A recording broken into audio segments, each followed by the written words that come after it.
이틀 전 부산에 입항한 러시아 선박에서 코로나19 환자가 무더기로 나와 접촉자 176명에 대한 조사가 진행되고 있습니다. 특히 러시아 선박은 고열 환자가 3명이나 있었는데도 신고를 하지 않은 것으로 나타나 검역법에 따라 조치하기로 했습니다. 취재 기자 연결합니다. 신현준 기자.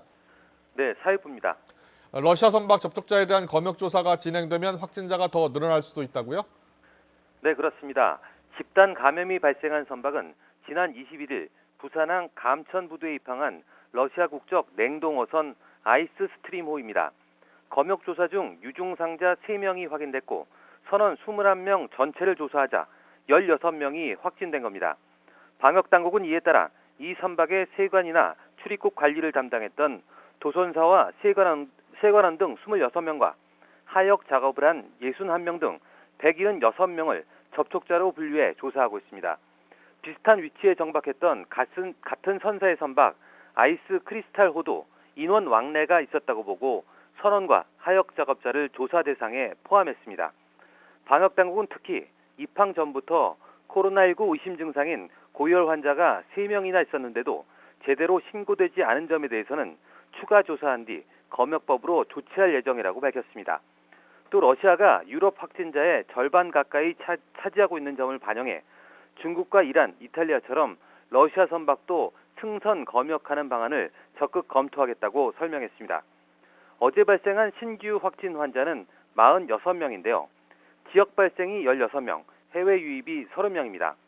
해외 유입 30명 가운데 러시아 선원 16명을 뺀 나머지는 14명인데요.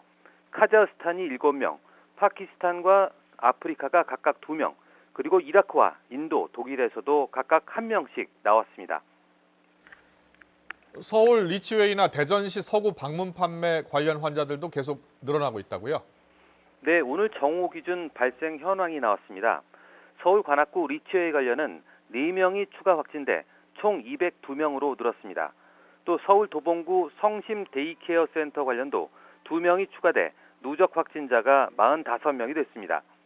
대전시 서구 방문 판매센터 관련은 8명이 추가돼 57명으로 늘었습니다.